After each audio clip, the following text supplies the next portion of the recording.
will start to set up vision with Fear here. Okay, so first time collect and shoot without any flash, without any heal. Wow. Shield will go down. Start to set up one more player, one last hit, and that's the first blood. Ito ba ganun? Look at the damage, look at the sustains na galing mula kay Din. Walang nakukuha ang damage, walang nailalagay Oh my na damage. Pero ngayon, meron na, nawala na si Frog. In the frontline, Anjo. In the backline, and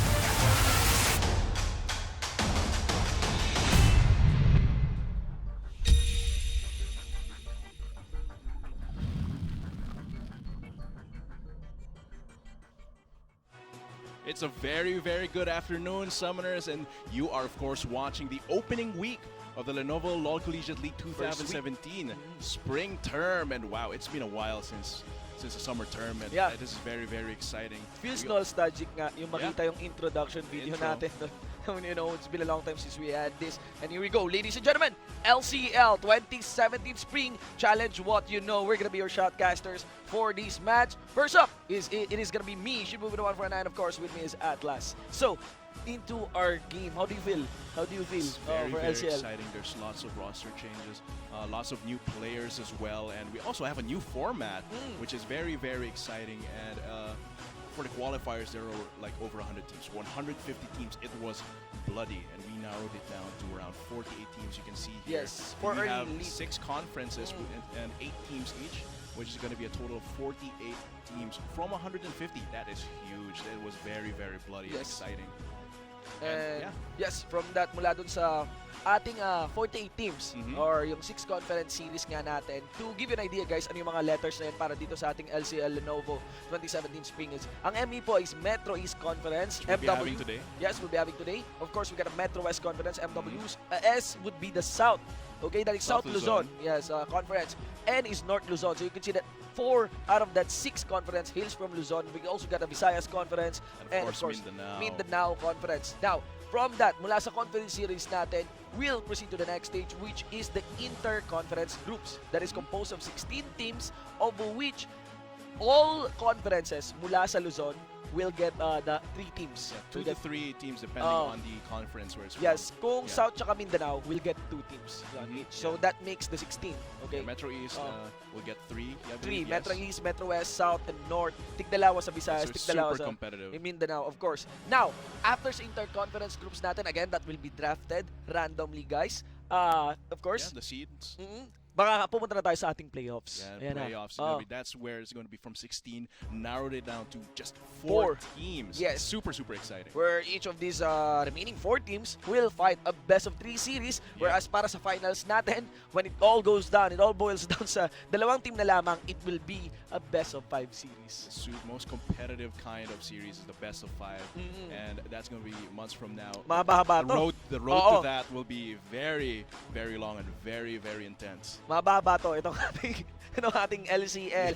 And you know, we're just came in from us na ang finals ng ating LCL will be held kaagad sa Rampage 2017. Rampage 2017. Oh, diba? Wow, can't wait. Akala mo 2017 summer? No, challenge what you know. Spring kaagad. Rampage kaagad tayo. Ladies and gentlemen, do take note as well that for this LCL, Lenovo LCL 2017 Spring, we also have, para sa mga viewers natin, we got a treat for you. Search and win promo. Another search and win, like in PGS. Yes. So, mechanics for search and win promo, very much like the Pro Gaming Series promo. There will be a code, okay, or a link. Yeah, link will be given to the viewers. You just have to watch. You see our little stick man there lying down, relaxing. Just wait for the trivia question. This is what's different from the PGS may trivia question. You have to answer the trivia question. Tapos, go to the link and answer the form completely. Yes. Yeah. If I'm not mistaken, paunahan. This is the first one to fill up the link. Will get a mystery gift. Yes, of course. Ayan, mga kaibigan. So, sa mga summoners natin, alerto po tayo sa panonood ng ating LCL Lenovo stream. And of course, sobrang excited na ako. Sobrang excited na ako because lined up para sa mga teams na maglalaban natin ngayon. Yeah, we got, first up, it's TIP, Anime Technological Holics. Institute of the Philippines, Anime Holic. Ex-champion yan, Ex-champion from summer term last year. Facing the previous team of Meme. Yeah, of course, from CDSL. Sports, and CDSL, Colegio de The San San Lorenzo. Lorenzo. Do take note that Meme here has been moved mula sa LCL natin. Dati naman talaga siyang PGS player eh. But you know, he's moved to Emperor Esports, one of the new teams sa PGS natin, now as the 7th man. So, medyo malaki-laki yung shoes na ginagampanan dito ni Meme para sa CDSL. Not to mention na for the CDSL din, they also have their member which is Lumer left, now coach of Jenski Esports. So yeah, lots of growth here in local esports, both in the collegiate side and the professional side. Interestingly, Cool. ang dami na pupunta sa PGS na taga CDSL. Now, curious ako, sino sa mga viewers natin dyan ang taga CDSL, di ba? Sino sa mga viewers natin taga CDSL? Not to mention, Make noise in the chat. hindi lang TIP ang CDSL ang maglalaban po. Of course, for our Game 2, CDSL will be facing NEU naman, which is Paradigm Esports. And for the Game 3, you got Paradigm Esports, NEU again, versus JRU, Heavy Bombers, which always been a threat sa LCL. Yep, of course. Game 5 and Game 6, Oblation Esports versus TIP Anime Holics. Game 6 is the classic Azure Eagles from Ateneo de Manila University and Oblation Esports. Final game, Oblation Esports. So, tingnan natin kung ano ang play dito nila. Nip versus Iconic ang story nito. Ayan, matalo mo, hinto mag-stream. Yan. Not to mention on Game 4 then, we also got JRU Heavy Bombers facing Ateneo de Manila Azure Eagles. Yeah, Metro East is one of the most exciting conferences, I believe. I'd say na hindi sila kasing laki ng Metro West. Yeah. Pero in terms, if you consider the level of play, I think Metro East can be considered as a threat once we enter the Interconference Series, di ba? Do take note nga na yung Interconference Series po natin, random yan. Random draft. So sometimes may mga teams na would be wishing, sana hindi natin makalaban yung mga malalakas na parang world seeds lang yan. Yes, so kasi if you, yan, parang region, Korean region, diba? China region, and considering as well yung mga teams natin dito, they have a good gauge na, knowing 2016 summer na LCL natin, they have a good gauge na of what conference is, stronger, diba? Ayan. What about you? So, what team are you rooting for? IPT? Let's move on from that. Okay. That was from last year. I was super salty. For Metro East, of course. What happened to you in Rampage? Okay, so Metro East. Yeah, Metro East, and of course I'm wearing colors. My university, University of the Philippines, naman. Yeah, but I'm really looking forward to what performance that TIP can bring, as they are the champions. So you're still cheering for Oblation Esports? Of course, yeah. And I think it's exciting because they have one of the most consistent rosters in the LCL. But talking about TIP and CDSL, there's some big changes in TIP. They lost some of their players. Yung Oblation Esports, sa tinagal-tagal na niya. Parang pwede na siyang magkaroon ng tenorship sa LCL. It's super nice that the rosters pati yung roster, but it's also hindi kind of nagbago, sad because that means hindi sila gumagraduate. Dun sa... Grabe, oh! Grabe, oh! Sino nakaka-relate? Sino nakaka-relate sa mga... Ako nakaka-relate. Sa mga viewers natin, LOL is life. No, okay. Actually, eto nga.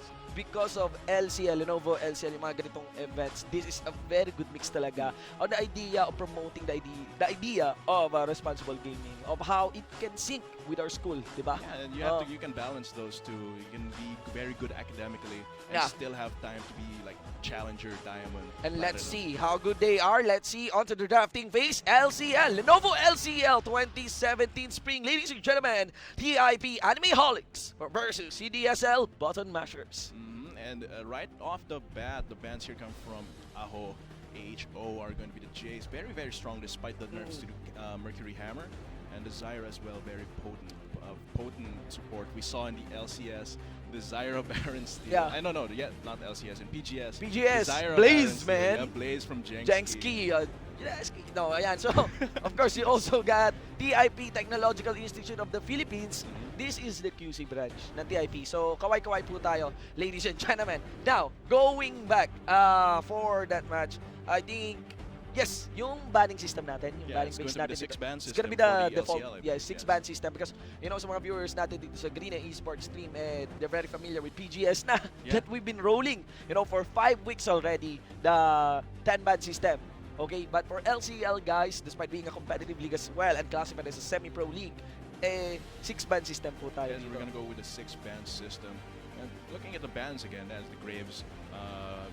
It's of course with lots of damage from the bans from the Bullet Button Mashers as well as going to be the LeBlanc and the Camille, both very, very strong champions in their lanes. Rise as well in the mid lane. Yeah. Got their eyes set on this duelist mage natin, no? And TIP seems to really prioritize that Karma. Lots of utility, can be flexible as a pick.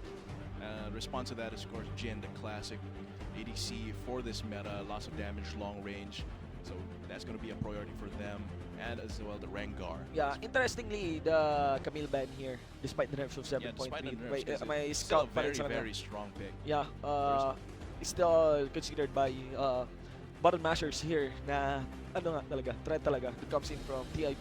The response of the picks from TIP, though, is going to be the Corki, which can flex between mid and bot, but most likely Most picked mid. champion in the mid lane for the international Yeah, leagues. it's probably going to be mid for Do. Do? It's French, wow, Do. okay. And it's going to be the jungler will be Kha'Zix. We got a And- classic here as well, a professor, si Victor mga kaibigan. Professor Victor is going to probably get in the mid lane there with Backpack. Oh, Backpack playing on that Nami. I actually want to note the roster differences here.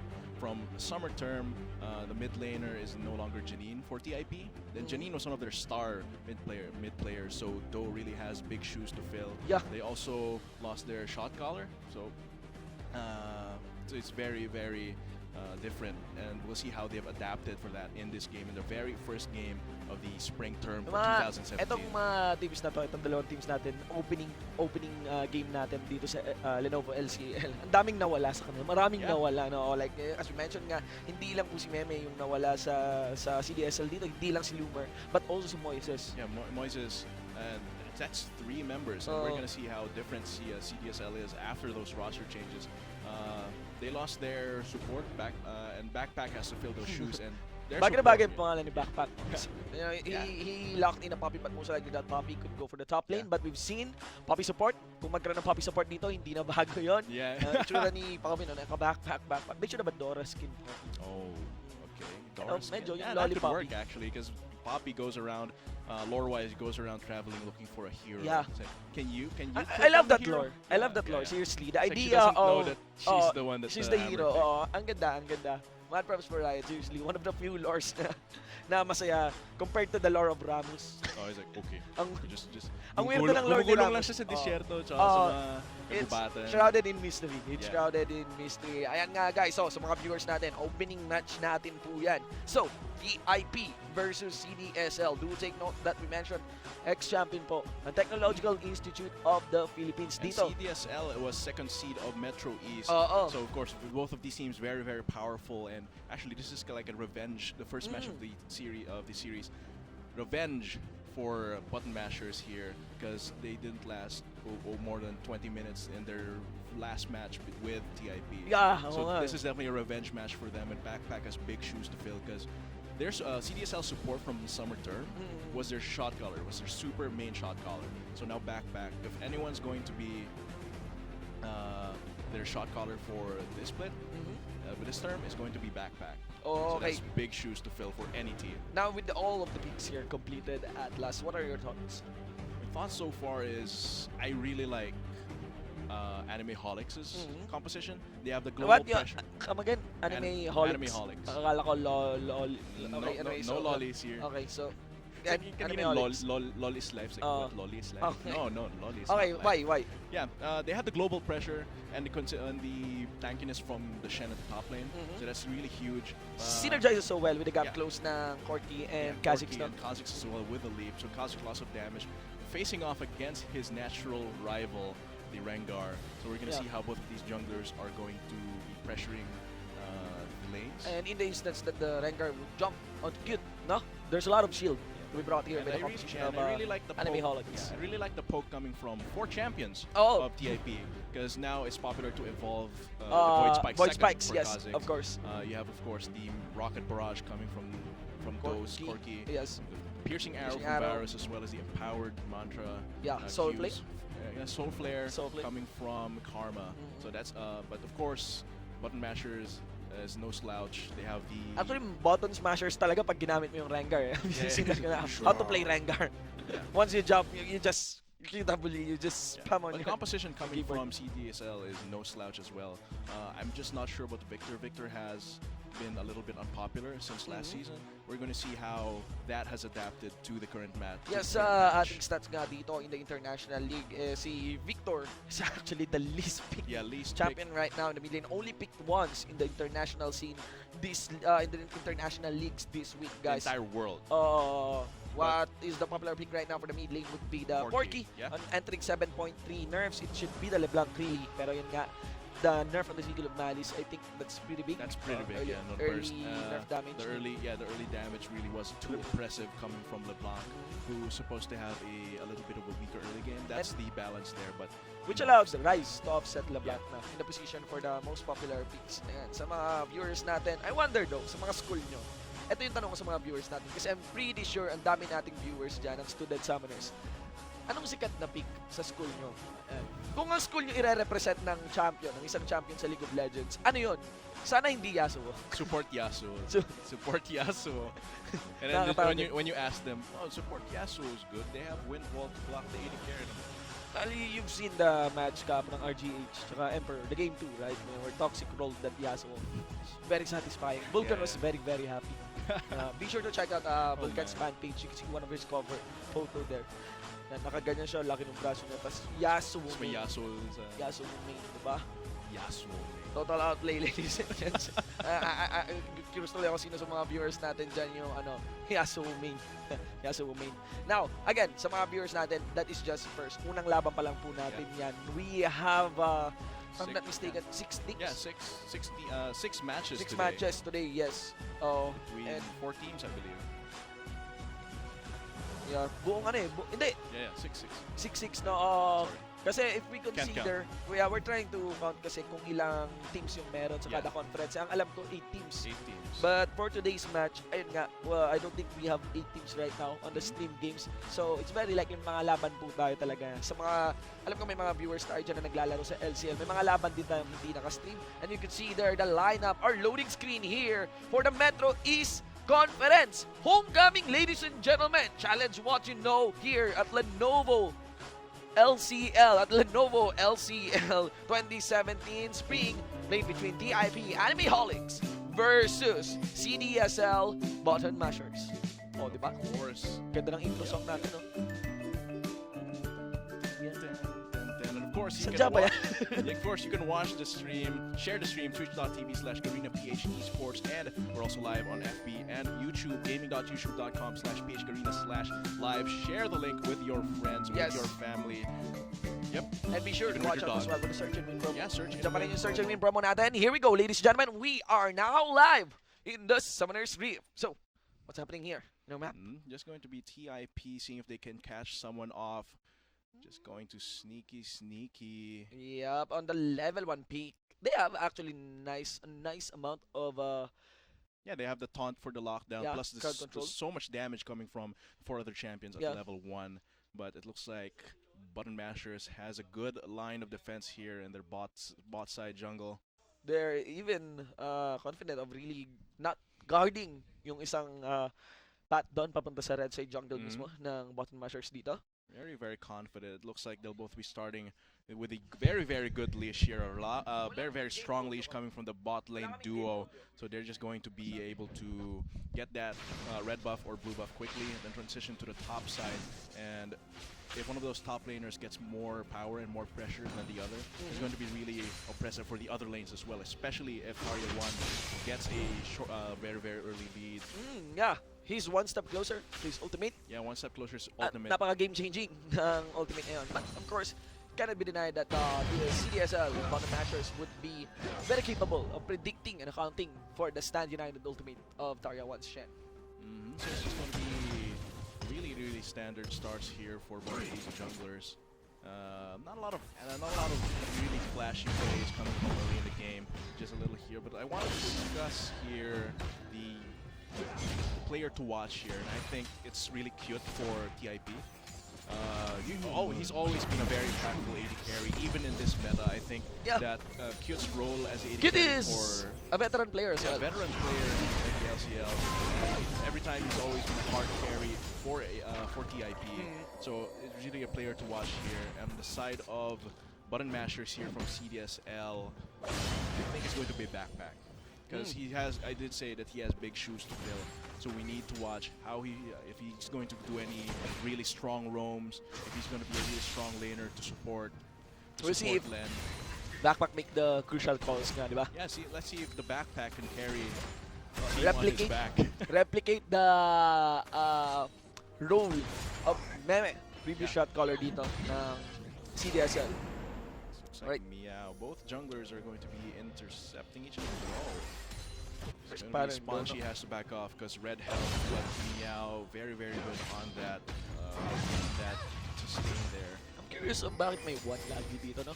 If someone from One, VIP from our viewers could explain to me bakit merong one si Tarya dito tsaka si Mia. One, cute though, but the pushing arrow is on cooldown and there will be an exhaust as well mula kay Backpack. But unlikely that kill will be secured. But of course, Len brought into a low health there. yeah, low health and has to burn that exhaust. If there's going to be a fight here in the bot lane, either a tower dive or just straight up 2v2, PIP it's going to be in PIP's favor. So far, it's just the usual thing that where Shen is getting pushed into the tower. Yep. It's not very rare to see that. Because of the hammer shock, AOE damage. AOE as once if he doesn't have his own Sunfire or Bonds. Yep. Seeing that Shen pushed into his own tower. I should be expecting double Sunfire really stuff. Double Sunfire. Yeah. Probably compared nga siguro sa Trundle top lane. Roasting match dito. Painitan lamang pero there you go. It's gonna be the Karma. Akasha receiving the completion of the Nami. Now another job. Spongy here on Cute. Cute will be gone. Spongy will be securing that kill. 2 kills in the hands of CDSL. And I did say that if there was a bot lane fight, TIP would be in favor, but not if it's a 2v. Yeah. And you can see the range from that leap coming from Sponge. Yes. So good. Even after the flash, just go back into the brush and then jump back out. So much damage, plus you regain ferocity if you don't have any yet. Yeah. And that's the power of the Rengar. I Not, think. not to mention na nakuha ni Akasha doon, yung Aqua Prison. Seriously, Yeah, that kind of squishy champion. That's done. Karma relies on utility, movement speed, and on his shield, pero he doesn't do much. He doesn't do much kapag lumulutang siya sa ere. Yeah, In that some of of the Aqua tanks that Prison. can still body block, Oh. still have that bottom stone or whichever defensive mastery you have. So yeah, that's going to be huge for both Spongy and Len here. Both really reliant on gold. Yeah. Rengar as well. Lethality, man. Early lethality is, of course, lethal. Says I thought you were gonna say lit. Lethality. Okay. let's not talk about that. for back into our game. Yeah. That would lead our Rengar closer. Actually got a Skirmish Saber now completed. And closer to that Warrior's Enchantment. One of the worst skills really to be given. Oh, No? to the Rengar as well. To Rengar and to But the thing here is that Cute can fight from a distance. That's one. Yeah, but there they kind of overextended there. Oh, yeah. without Yun yung the problema vision, yun. and they paid for it. And yeah, Spongy getting those participation in the 2 kills there in the bot lane is actually huge for a Rengar. That fills up his bones with necklace. Yep. There's going to be around 7% bonus attack damage. That makes his clears faster. That makes his ganks deadlier. Seems like Spongy will try to gank the top lane, but Vision is there. Yeah, Sponge has an idea as well that he got spotted because of the expiration animation nung ward doon ni Tarya 1. Wow, the difference here between Meow and Spongy in terms of CS and pressure. I have not seen this Kha'Zix go to any of the lanes and be super impactful. And even with that, then his farm is a lot lower than Spongy. Yep. 24 to 42. So right now he's just going to be counter jungling. If I'm not this mistaken, Rengar. nakakuha ng CS din kasi si Spongy sa Yeah. bottom lane. That taxation sensation there in the bot lane, definitely helpful for that Rengar. Sometimes I recall those junglers who just tax for no reason. No reason. Yeah, I mean, you know. Like, there's no... Worse is, wala pang champion, wala yung enemy champion. Walang gank nga. Biglang dumating lang talaga. Yeah. And that's the rule for jungling for me in solo queue, is that if you gank for a lane, you tax an entire wave. If we're successful, of course. You Yeah. tax the entire wave. If you're in solo queue. Yeah, my mindset for... because I'm in jungler. Dati, yeah. jungle dati. And my running rule really is, I don't really want to tax. But, I want to shop. Yeah. I don't get the minions in the essence na gusto ko makatax or I need the gold. But I just Just want for to the shop. shopping. Reset the lane. I try to understand ano yung tsura ng lane. And for the most part, it is more intuitive to shop the lane, deny the enemy. After of the CS. ganking successfully. Yeah. And yeah, I do have the same philosophy as a jungler, except for the fact that I tax for my own goal as well, especially in solo queue. jungler talk. Jungler, of course. But yeah, we're gonna see because I'm really looking at both Sponchi and Meow here. 'Cause Classic the matchup. Yeah, Rengar versus Kha'Zix. Oo. And I wish I could see the mini game, di ba? The Are you mini familiar, guys, of the mini game that happens between Kha'Zix and Rengar? yeah, You know, later in the game, oo. when The both hunt- champions have level 3 ultimates, Yes. there will be a mini game. Who gets to participate in a kill on the other first? Assist will count. Yes, this will count. Kha'Zix will get a 4th evolution point. Yes. But I'm not sure what Rengar Yeah, gets. especially on the update because Yeah, the dati Rengar gets another bonus in his Bone Tooth necklace. Yes. But I'm not aware that there is a level 6 to the Bone Tooth necklace. I don't think there is. Oo nga There's eh. no display. But it could be like a secret thing. We haven't that seen you it in a while, unlock. really. But we're gonna Especially see if with this- Rengar rolling into different cycles of rework then and updates. Yan. And look at this. Sponchi still power farming and ganking a lot more than Meow. Well, nag-down yung mapa natin dito.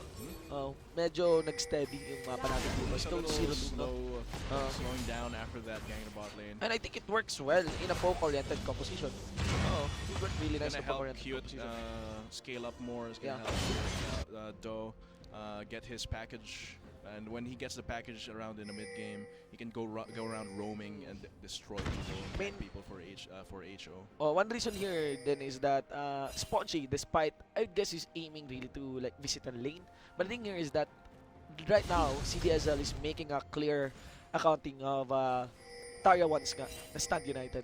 You cannot really just force anything because any fight initiated here by CDSL, they could lose the numbers advantage. Yeah, definitely. And even after that, Tarya 1 can just teleport back to the top lane. So any force shoves there while Tarya 1 is away can be stopped immediately. Teleporting back. Seems like Sponchi is going for a little gank here in the bot. Sponchi now in the back line on bullets mula sa ating curtain call. This is your curtain call. But Stand United will shed. It gets cancelled though under turret and Cute managed to punish Sponchi. Andito na si Pen, mga kaibigan. May aim for the dive. Taking turn is the Chaos Storm though. The slower Chaos Storm. Didn't reach Cute quite. So, 1-for-1. Yeah, 1-for-1, and that is actually unfortunate for Sponchi. Almost had the opportunity to do one shot, but the curtain call. Yep. Seems like that build gank actually opens up Mountain Yes, Break yes. for which is really useful. Not to mention, Training carries. you don't really dive a Varus with his ultimate up. Yeah, you don't. Very, very dangerous. Ang tagal ng route ng Chains of Corruption. And the shield there coming from Akasha definitely helped because the bubble I don't believe landed, so there's no way to stop any of the utility that Karma can bring, as you said. So that's going to be one kind of sloppy gank there, almost a dive. Also a sloppy top lane as well. Ito na yung Rose Sessions natin. Rose Session. Double bamming Cinder. Even the heroic charge doesn't connect onto the wall. And Tarya once poised to win that duel. But I really doubt anyone can kill each other, especially if ever Tarya 1 wants to go for that chase. The Steadfast presence heavily counters the Shadow Dash. Yeah, but Of Shen Kanako does not have any Any more mana. mana. On the other hand, Tarya 1 can just sit back and regenerate energy like a ninja.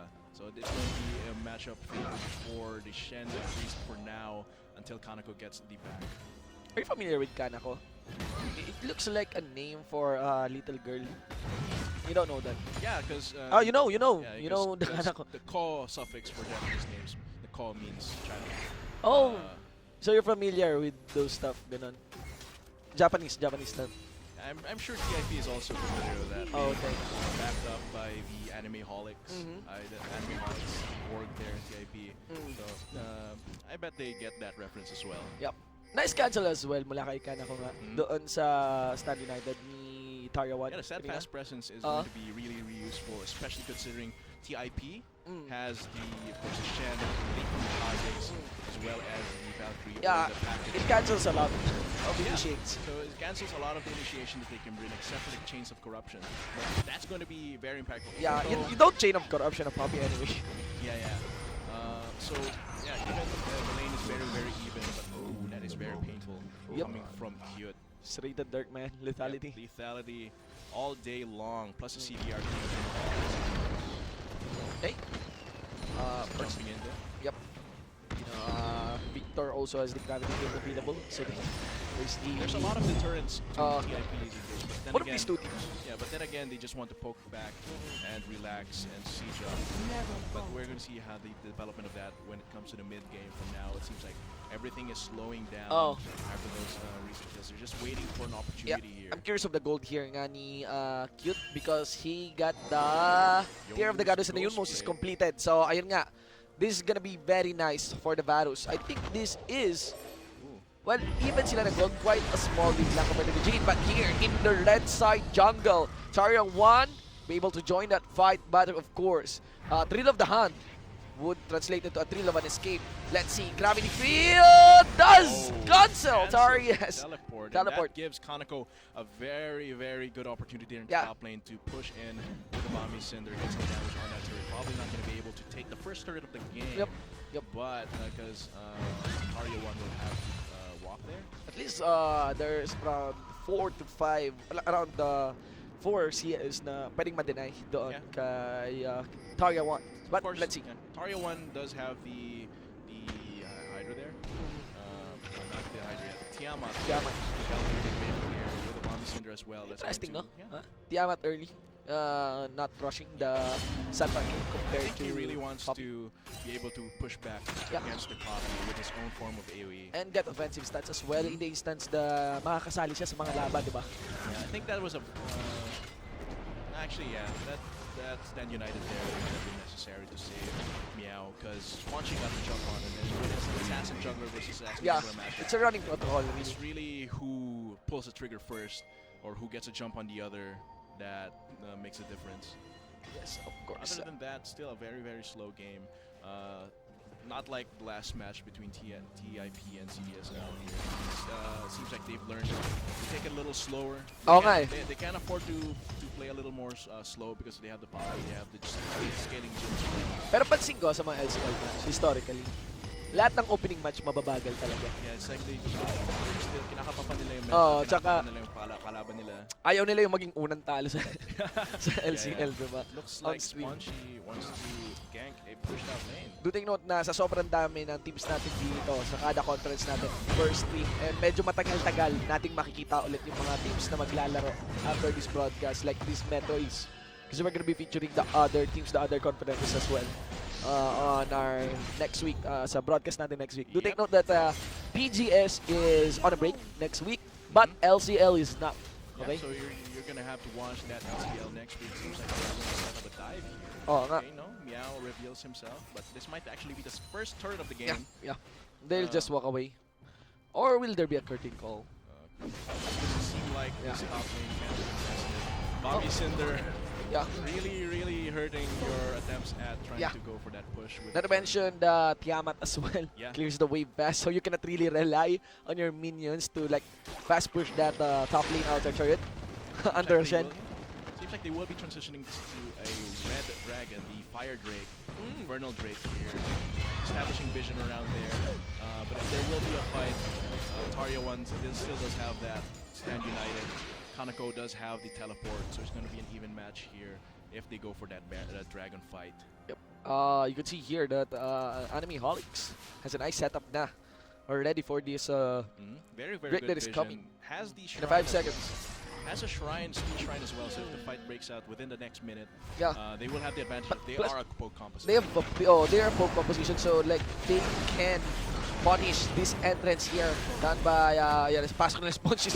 Kada pasok ni Spongy is receiving a poke damage. That's the third poke hit connecting to the Rengar. So here comes the curtain call. Stand United gets used by kay Akasha, and Spongy managed to secure the Mountain Drake. Here comes the fight. Kanako kasama yung Chaos Storm dito ni Ben, leading the fray. Kanako will go for the try brush, doesn't mind face checking it as he is getting his backlines damage, but still take note, mababa yung life dito ng backline ng CDSL and Dukes. There's good job really from Kaneko mitigating all and soaking up all the damage that comes in mula sa TIP. Still it's a 3-4-3, maybe a stand-up chase down there by Kaneko, and wow, clearly TIP is lacking damage here against the Bobby. Yeah, and leaving Meow alone that was a sensible call there, because it is a Kha'Zix, can clear that, but if it's going to be a 50-50 smite battle, you will need all the damage that you can get to contest that and confuse the enemy jungler. But there, it seems like they were able to utilize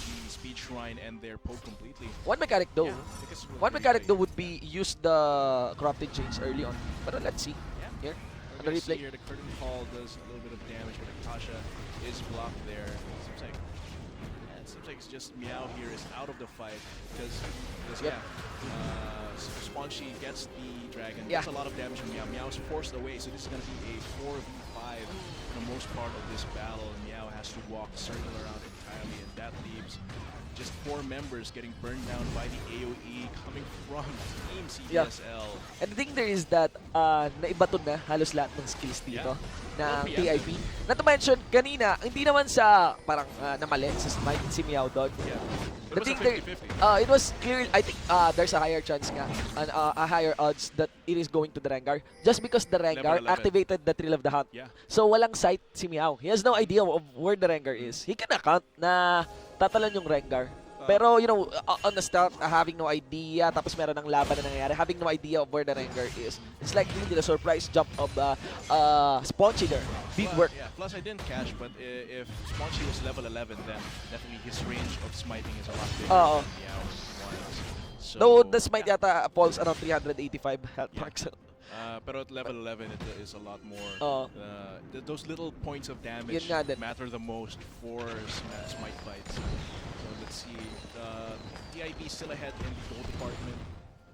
Actually, Meow 1 has caught up on the farm against Spongy to notice that. And yeah, let's see. I think the game is going to slow down a little bit more. It cannot be denied na malaki din yung CS lead dito ni Pen. Yeah. Panda against versus Do. It's French. It's French. Our Trinity Force completed. So that's going to be huge, considering they have a mounted rate. They have 2 AD carries, one of which is Corki with a Trinity Force. It's going to be really, really painful for the towers if they get their Siege and poke on. So it seems like they will want to transition that. They're no longer staying in their lanes. They are converging here. Mid lane, Scenario 1 is staying up there. Interesting, no? Interesting na despite having a poke, kinukulang sila sa damage against the Poppy. I'd say it's not really because tanky naman talaga yung Poppy. What would be required here is for someone to pick up, I'd say Kha'Zix, you know, with this Cocktail Summer built into Black Cleaver. Now here in the top lane, all bullets connected to Zarya 1. Members of CDSL just massacred this ninja in the top lane. And TIP not able to respond quickly enough, and they are eyeing the Baron already at 21 minutes. Knowing na most of the members here of CDSL is not in the position to respond. I wonder if there's going to be a miracle play here by UNEA1. No, it seems like the Baron is going to fall way too fast here. TIP, the rotation there, not and seeing as movement speed down there by Pen. Chaos Storm gets landed there. Here comes Do. Managed to burst Pen. Using those shin procs, ladies and gents. Here comes the chase. Does Do have any packaging? Got a Valkyrie though. Plus the Shen to be delivered. Let's see. Shadow dash in. They're aiming to corner the Rengar. Do they have any idea that outer top lanes are being available? Makes disengage awkward. So in the end, it's the Baron with one casualty in the hands of CDSL.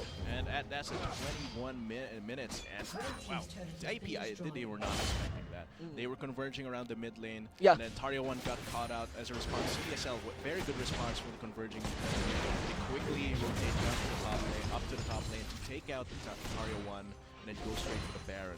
Very decisive. And I'm not sure why TIP sent Cute down there to the bot lane, because that left them open up for the Baron. What we have here is, it's gonna be a Yunmo's Ghostblade instead of a Black Cleaver. Mula kay Meow 1. Observing, he's now level 11. Yes, he did max the W.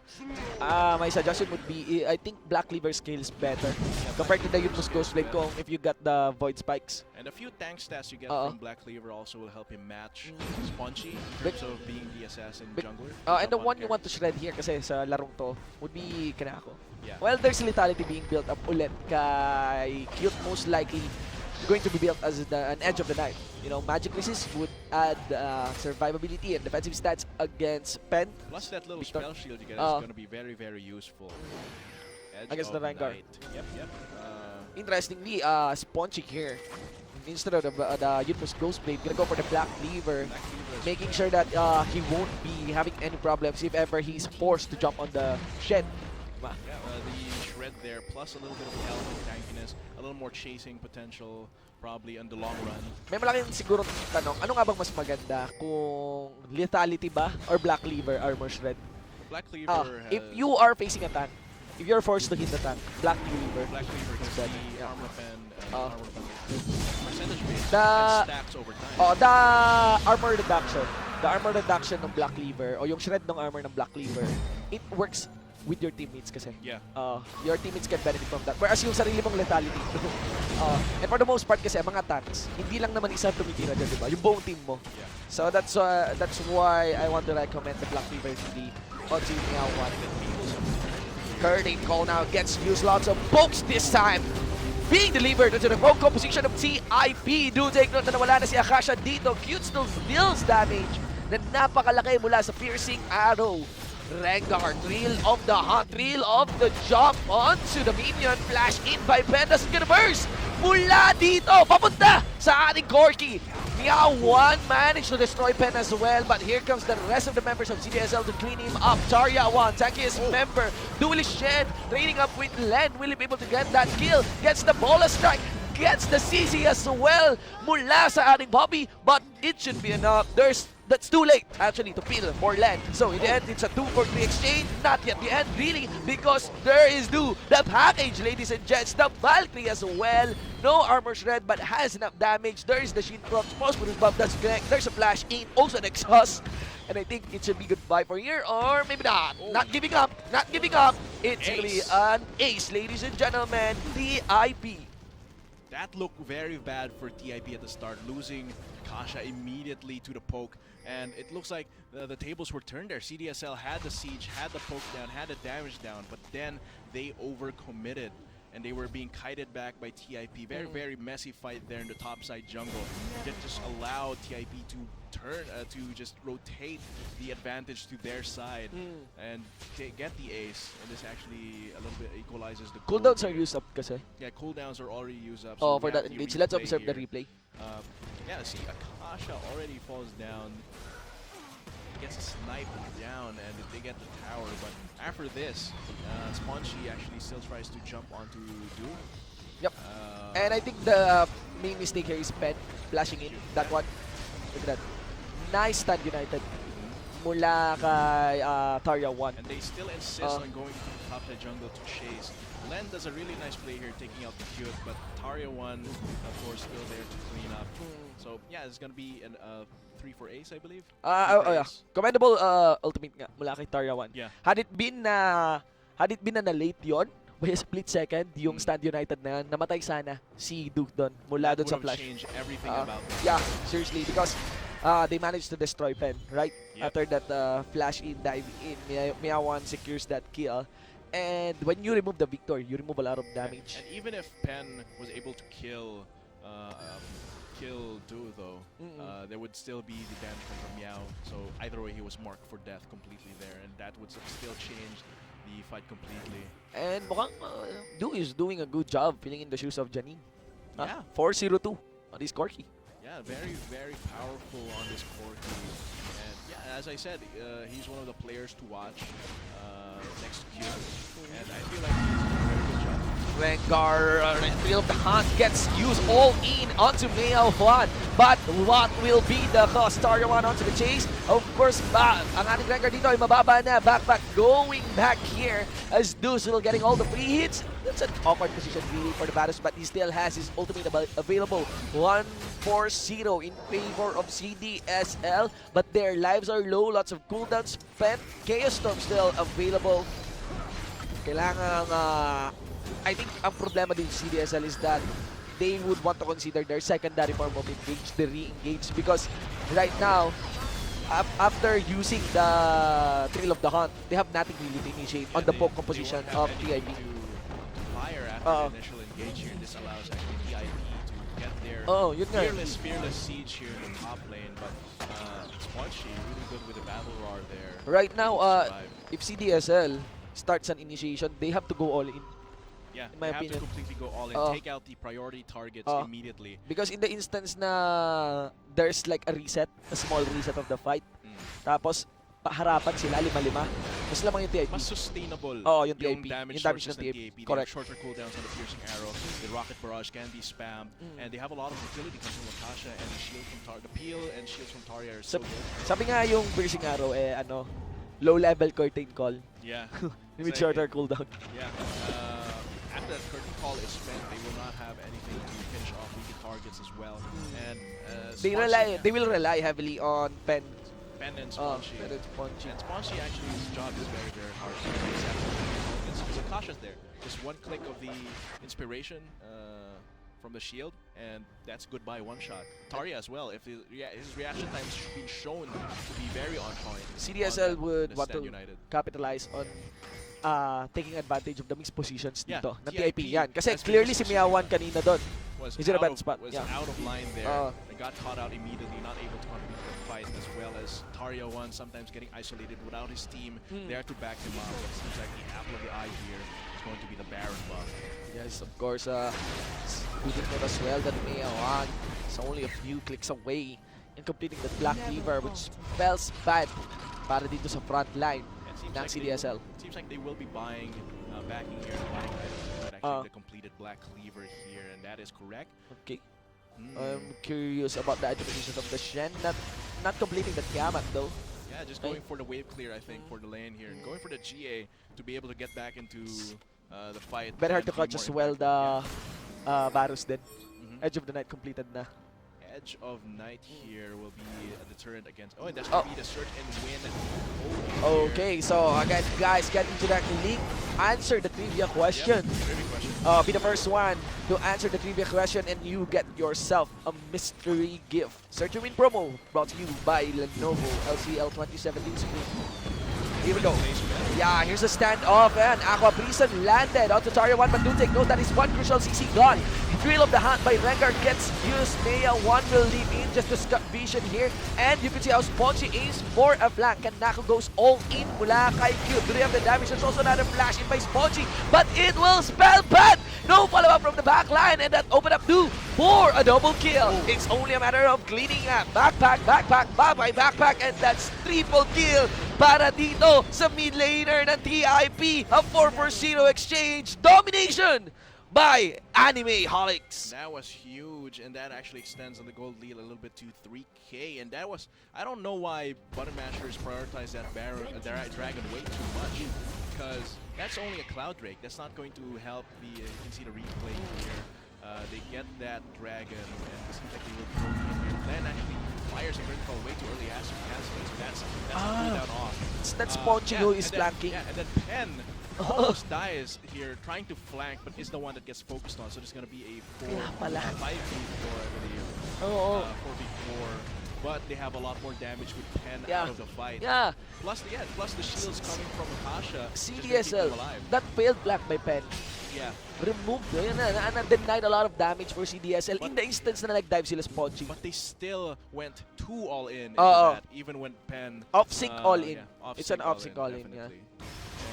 Had it been na ang nag-flank si Spongy, di ba?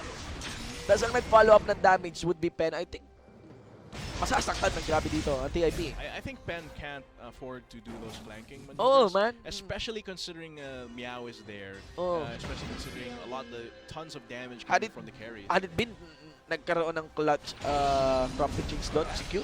And that not only cost them 4 lives there, they also lose the Baron buff. And this turns the momentum onto TIP. Clearly. Because this composition wants the Baron buff. Yeah. And so they will be going to be sieging here, split pushing with Tarya 1. Pogcom inherently has a mechanic that is effective for sieging. In a face-to-face standoff, lalo pa kung narrow or masikip yung lane. It works really well against the Pogcom. So now it seems like I think they should just go for the sieges here.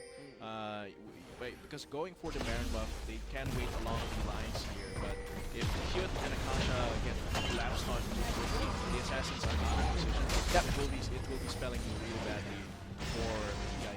The looks like now will be sticking to the team. And of course, CDSL as they are pushed back into the ropes. And kita natin na hindi nag-skill din ng maayos yung mga tricks na meron sila. Corrupted Chains all in and Pen is gone for this fight. Tidal Wave gets used to the minions and there's also a redemption to be used. Makikita natin that CIP with his Baron Back will demolish this bottom lane inhibitor turret, also including the inhibitor. The door of CDSL, button mashers is now open. Maybe they could aim, TIP could aim to make that move.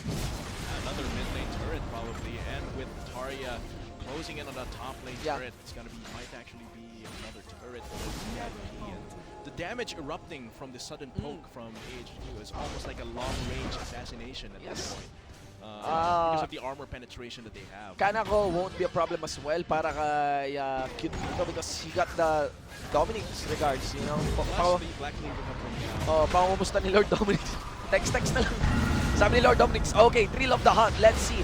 Will Spongy commit to the job? Redemption will stay the members here of TIP, and I think that cancels that initiate. One major initiate tool gone for CDSL and TIP, knowing and accounting that they are aiming to continue this siege, fully abusing the power of this battle. That's going to be another inhibitor here. RA1 still closing in the top lane. Oh, with the inhibitor gone! Another chain of corrupted, corrupted chains rather available. Look at the piercing. Araw mula kay Cute. Removes Len once again, but for the first part, TIP Dukes and destroyed, ladies and gents. Mid for mid. And TIP is aiming for their second inhibitor against CDSL. That's going to be another inhibitor down, and once this third inhibitor has been destroyed, it's going to be just the last chain here. Here we go. Might be the final fight. Meo1 gets destroyed. Kanako secures that kill. But still, this backline of TIP is relentless. Keeper's Verdict removes one member away. Rather, it's the support. Not quite double kill here for Du. In loving memory of Janine, I'll fill up your shoes because TIP is set to win this game. That will be the last fight. Nexus comes falling down. X-Champs, ladies and gentlemen, nice opening. Once again, we're X-Champions. TIP's victory against CDSL. Do take note that CDSL has an EU for their next match. So, hopefully, they get back from this loss. Yeah, a little rusty. Everyone was a little rusty from last Lots of early synchronization. But seems like later in the game, they got their stuff together, their macro play, and they were able to initiate and counter initiate as well successfully, using their composition to the best of their ability. The poke is just way too potent. It's almost like an assassination at this point. They lost two crucial team fights in the mid game, which is doon na-offset yung kung ano mang lead ang na-establish nila in the early game when Tick sweats out for TIP in the bottom lane, diba? Doon sa laning phase natin. And yep, biggest congratulations para sa TIP. Do take note na mapapanood pa rin po natin sila on our Game 5. Kalaban naman ang UPD Oblation Esports. For our next game, we still have, of course, CDSL Button Mashers versus NEU Paradigm Esports. Okay, so sa mga viewers natin, again, dyan lamang po kayo. We'll be right back for our next game. We still have our Search and Win promo. Ladies and gents, also to give you a quick announcement lang, do take note that we are live on Twitch.tv. Okay, bago natin yan. We usually broadcast on YouTube kasi. We usually broadcast on YouTube like game.youtube.com/pagegarena/live. This time, of course, we got Twitch. So sa mga viewers natin, please do follow us. Yeah, and let's look at the stats from the game we just finished as well. Of course. Yeah, let's see if that stats will arrive. Do take note, guys, again, sa mga viewers pala natin, we have a new partner here for LCL. It's Lenovo, ladies and gents. Now, going back onto our stats, could be said, wow, TIP do. Ano, Janine? Anong masasabi mo, Janine? I think the 1003 says that he has already filled a lot of roles. The big hole that was left by Janine. And his performance is not to be doubted here. Yeah, man. Stellar, man. Yeah, and despite the misposition from his team, I think that he performed really well. Hyuk didn't really shine as much as he usually did, but look at the damage. Yeah. 30k, that is very, very impactful. Two main pokes, really. You get a Piercing Arrow, you get the Rocket Barrage here with a core key. Clearly, it is TIP adapting and playing according to their win conditions. And I'd say capitalizing on the off-sync engages na na-commit dito ng CDSL. Bandang mid-game. Maganda yung maganda talaga yung plano dito ng CDSL. It's just that pag tumalo na yung Rengar at walang nakuhang rewards, Yeah, it's they have no plan B. Yun yung problema dito. And ang plan B ng isang poke cob, sige, poke lang tayo ulit. Spongy had a really hard time there because of he can't one-shot people anymore. With Akasha, with Taryawan. So really they had the advantage there. And later in the game, they just, once they got the Baron, it was just almost game over for button mashers. Yes, of course. And nga po, as I've mentioned before, kasama ang Lenovo. Ladies and gentlemen, this is the Long Collegiate League 2017 Spring, and we have been your shoutcasters for that game. I am Shinbo with 149. Of course, with me is Atlas. Game 1 pa lamang po yun. Diyan lamang po kayo, and we'll be right back for Game 2. So here comes the curtain call. Stat United gets used by Akasha. And Spongy managed to secure the mountain drake. Here comes the fight. Kanako kasama yung Chaos Storm dito ni Ben. Leading the fray. Kanako will come to try and brush. Doesn't mind face checking it as he is getting his backlines damage. But still, take note, mababa yung line dito ng backline ng CDSL and Dukes. There's good job really from Kanako. Oh, and soaking up all the damage that comes in mula sa TIP. Still it's a 3-4-3. In the standoff, chicks down here by Kanako, and wow, clearly EIP is lacking damage here. Against the Bobby. So here comes the curtain call. Stat United gets used by Akasha, and Spongy managed to secure the mountain drake. Here comes the fight, and Nako kasama yung Chaos Storm. Being delivered into the wrong composition of CIP. Do take note na wala na si Akasha dito. Mute still feels damage. Then napakalaki. Here comes the rest of the members of CDSL to clean him up. Taryawan, Taki's member. Duelist Shen training up with Len. Will he be able to get that kill? Gets the bola strike. Gets the CC as well. Mula sa ating Bobby. But it should be enough. That's too late actually to feel more land. So in the end, it's a 2-for-3 exchange. Not yet the end really, because there is the package, ladies and gents. The Valkyrie as well. No armor shred, but has enough damage. What results is he gone?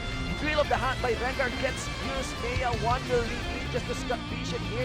And you can see how Spongy aims for a flank. And Nako goes all in mula kay Q. 3 of the damage. There's also another flash by Spongy. But it will spell bad. No follow-up from the back line. And that opened up for a double kill. It's only a matter of cleaning up. Backpack, right backpack. And that's triple kill.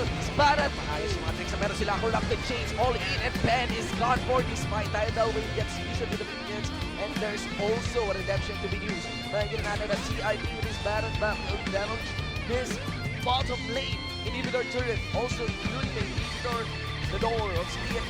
Oh, with the inhibitor gone! Another chain of corrupted. Corrupted chains rather available. Look at the piercing. Araw mula kay Cute.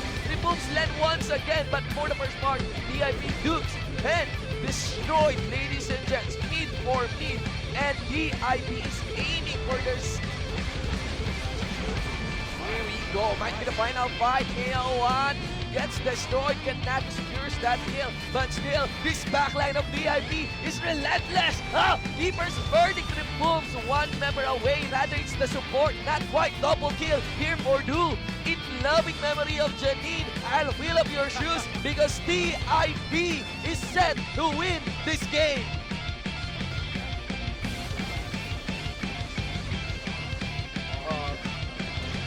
Ex-champs, ladies and gentlemen, nice opening.